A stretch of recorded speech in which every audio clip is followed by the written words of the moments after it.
Narasi-narasi yang disampaikan oleh PKS ini itu mirip sekali dengan MUI.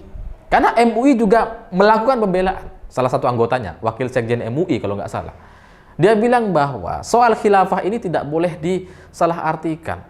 Dalam Istimewa Ulama MUI 2021. Mirip-mirip soalnya gitu kan. Susah dibedain nih antara MUI sama 212.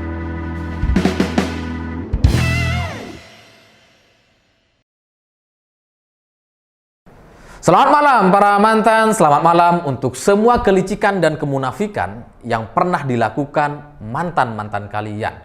Bagi saya itu mirip sekali dengan semua orang hari ini yang berseberangan, mengkritik atau tidak terima dengan BNPT. Karena BNPT belakangan mengeluarkan 5 kriteria penceramah radikal.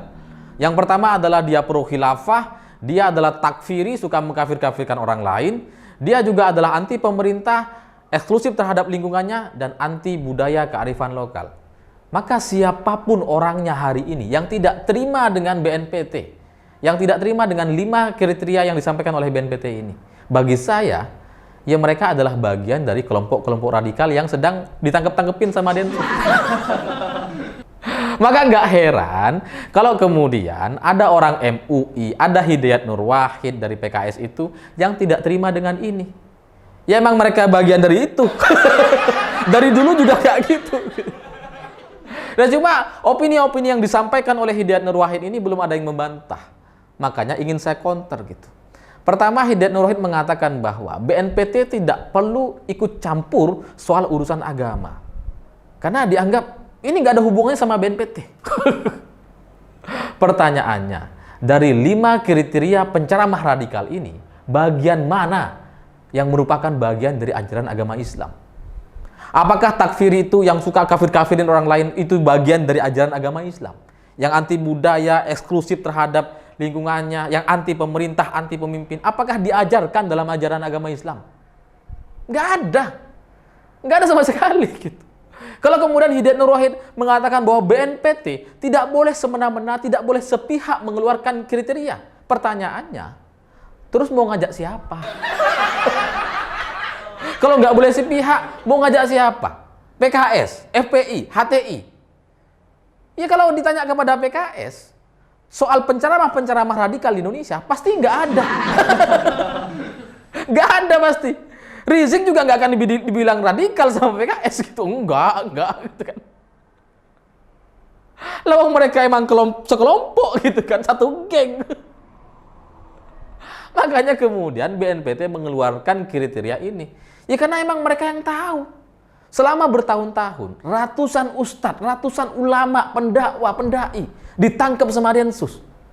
Kriterianya ya 5 ini. Ada yang pimpinan pesantren, ada yang ustadz biasa, ada yang politisi, ada yang pengusaha. Semuanya ditangkap gitu. Dan setelah mereka selidiki, mereka simpulkan, orang-orang yang ditangkap ini, yang mengaku ustadz, ulama, dan sebagainya ini, punya 5 kriteria yang disampaikan tadi. Yang pro khilafah, anti pemerintah, dan sebagainya. Kalau Hidayat Nur Wahid mengatakan, kenapa soal ateis, komunis, KKB tidak dibahas? Kenapa yang dibahas cuma soal penceramah radikal? Pertanyaannya adalah, emang pernah orang komunis tiba-tiba ceramah di depan banyak orang, di ribuan orang, di ratusan orang? Gak ada. Emang pernah KKB bikin ceramah, seminar di mana-mana? Gak ada. Kalau penceramah radikal, banyak banget. Yang ditangkap aja banyak, apalagi yang nggak ditangkap. Lebih banyak pasti. Makanya kemudian sekarang mau dibatasi. Supaya masyarakat sadar. Jangan sampai terjebak oleh ceramah-ceramah radikal kelompok orang-orang yang ingin memberontak, melakukan perusakan di Indonesia. Itu yang dilakukan oleh BNPT gitu. Jadi kalau mereka bilang bahwa ini jangan hanya kriminalisasi, jangan hanya mengurusi soal penceramah, ya saya nggak heran gitu. Jangankan penceramah radikal, orang yang sudah jelas-jelas melakukan pengeboman, penyerangan terhadap tempat ibadah lain, masih dibelain loh sama mereka. Lihat aja tuh. Ada kan orang yang sudah mati gara-gara amalia gitu kan, terus masih dipuji-puji, wah mayatnya harum wangi. Kayak Laskar FPI juga gitu. Udah mati ditembak polisi, masih dibilang wah jihad fisabilillah. Coba. Lawang kalian memberontak kok malah jihad, gimana sih? Tapi ya setelah dipikir-pikir gitu ya, narasi-narasi yang disampaikan oleh PKS ini itu mirip sekali dengan MUI. Karena MUI juga melakukan pembelaan. Salah satu anggotanya, wakil sekjen MUI kalau nggak salah. Dia bilang bahwa soal khilafah ini tidak boleh disalahartikan. Dalam Istimewa Ulama MUI 2021.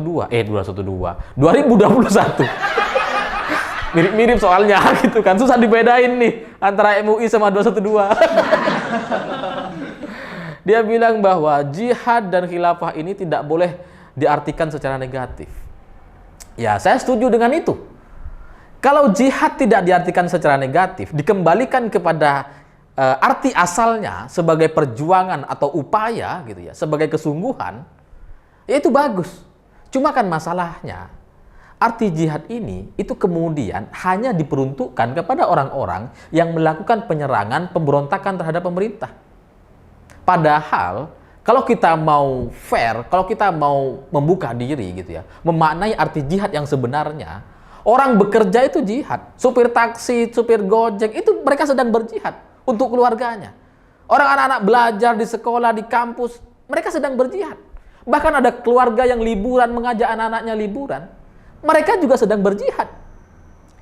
Tapi kan belakangan ini di Indonesia, semua pekerjaan orang-orang belajar ini kemudian tidak disebut sebagai bagian dari jihad. Yang disebut jihad cuma orang yang menyerang, yang melakukan amaliyah, yang meledakkan diri. Itu kan faktanya gitu. Kalau soal khilafah, itu kan sistem pemerintahan, soal sistem kepemimpinan. Di Indonesia khilafahnya ya demokrasi. Khalifahnya Pak Jokowi sebagai presiden gitu. Nah, tapi dari kelompok-kelompok radikal, penceramah-penceramah radikal itu kan membelokkan arti khilafah dan khalifah itu gitu. Seolah-olah khilafah itu hanya satu di dunia. Sehingga nantinya harapannya mereka gitu kan, semua negara ini bersatu, kemudian ada satu pemimpin muslim yang memimpin seluruh dunia. Tapi kan nggak bisa. Kita sudah bernegara, udah masing-masing gitu. Dan masalahnya lagi, di dunia ini, di bumi ini, Islam itu bukan mayoritas, bos. Jadi kalau kemudian ada orang yang teriak-teriak khilafah di Indonesia, ada yang berceramah kemana-mana, nggak relevan lagi gitu. Karena di Indonesia yang nggak menerapkan itu. Dan khilafah itu juga udah nggak ada. Itu dulu ada tuh zaman Nabi, sekarang udah nggak ada. Negara mana yang menerapkan sistem khilafah? Nggak ada. Tapi kalau mau dikembalikan ke kalimat asalnya, ini kan cuma bahasa Arab aja. Kalau diartikan ya sistem pemerintahan, kepemimpinan. Khalifah kita sekarang Pak Jokowi. Sudah selesai. Apa coba? Sekarang mereka kelompok radikal yang mempermasalahkan ini kan, yang nggak terima bahwa Pak Jokowi itu bukan presiden, bukan khalifah. Emang mereka cuma cari gara-gara aja gitu. Emang cuma cari ribut aja. Coba membelokkan pemikiran-pemikiran yang benar gitu. Atau kriteria kedua, ini juga dibantah sama MUI. Takfiri, orang yang suka mengkafir-kafirkan. Menurut MUI, kafir itu emang ada. Semua yang non-muslim itu ya kafir. Kafir harbi, kafir zimmi, kafir. Kenapa ini kemudian disalah-salahkan sama BNPT? Ya saya nggak tahu lah apakah orang-orang MUI ini benar-benar nggak tahu soal kafir gitu ya. Atau dia pura-pura nggak tahu. Karena faktanya di lapangan, orang-orang yang disebut takfiri atau suka mengkafir-kafirkan orang lain itu biasanya dia tidak hanya mengkafirkan non-muslim. Mereka juga mengkafirkan orang-orang Islam. Nggak usah jauh-jauh, saya adalah buktinya gitu. Saya ini lahir sebagai muslim, bapak ibu saya muslim, kakek nenek, buyut saya semua muslim. Keturunan saya semuanya muslim gitu. Tapi pernah saya dikafir-kafirkan sama orang lain, sama orang-orang yang tidak sejalan dengan saya, sama orang-orang yang di luar lingkungan dia gitu. Ada kelompoknya gitu. Ada kelompok orang nih, yang kalau nggak ikut kelompok dia, semua orang nih masuk neraka nih. Makanya kemudian mereka tuh berdakwah, ingin ngajak mereka masuk ke kelompoknya, supaya masuk surga semua. Ada. Nah salah satunya yang ditangkap adalah ya kelompok-kelompok itu gitu kan. Sama Adensus kemarin tuh ditangkap ke itu. Ustadz-ustadz itu, ulama-ulama itu. Ada. Lalu kemudian yang soal anti pemerintah. Ini juga dibantah sama MUI. Yang harus ditertibkan itu adalah buzzer-buzzer. Maksudnya MUI Jakarta. MUI Jakarta kan buzzernya Anies gitu kan. Maksudnya itu yang mau ditertibkan. Gimana? Ya, definisi anti pemerintah bagi kelompok-kelompok radikal gitu ya. Sebenarnya itu bukan cuma anti terhadap Presiden Jokowi. Dia anti kesemuanya. Anti presiden, anti bupati, gubernur, Pak Menteri, anti semuanya. Sampai anti polisi. Makanya kemudian polisi itu sering diserang sama kelompok mereka. Ya karena mereka anti, kelompok radikal gitu. Lalu kemudian yang keempat adalah eksklusif terhadap lingkungan. Ini juga dibantah lagi sama MUI. Orang Islam itu memang harus eksklusif. Kita itu emang harus nggak boleh mencampuri urusan agama lain katanya. Ya saya nggak ngerti deh, pembelaan-pembelaan yang disampaikan oleh orang MUI ini benar-benar menyesatkan sekali gitu. Karena maksud dari eksklusif itu adalah mereka-mereka yang kelompok radikal ini, ya sekali lagi, menganggap orang lain di luar mereka itu salah. Semuanya itu masuk neraka, kecuali kelompok dia. Itu loh pemahamannya. Saya kecewa atau mungkin juga ragu kalau kemudian orang MUI nggak paham soal ini, karena saya aja paham loh. Saya paham di banyak tempat yang saya lihat, saya temui gitu ya, emang ada. Lah kok kemudian orang MUI mengatakan seolah-olah ini nggak ada, yang mengatakan bahwa emang kita harus eksklusif. Ini pura-pura nggak tahu atau gimana gitu, atau bego beneran gitu. Lalu kemudian anti budaya dan kearifan lokal. Ini juga masih dibantah sama MUI.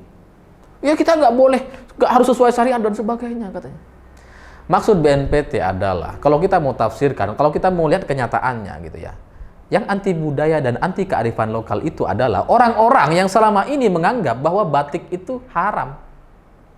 Bahwa baju-baju yang di Indonesia yang pakai kebaya dan sebagainya itu haram. Apakah ada? Banyak. Banyak kelompok yang seperti itu. Makanya kemudian BNPT mengeluarkan 5 kriteria tadi. Supaya kita tahu gitu. Pokoknya kalau ada penceramah yang mengatakan batik itu haram, udahlah kita lupakan. Pasti radikal dia. Pasti tujuannya ya untuk memberontak kepada negara. Ya cuma itu gitu.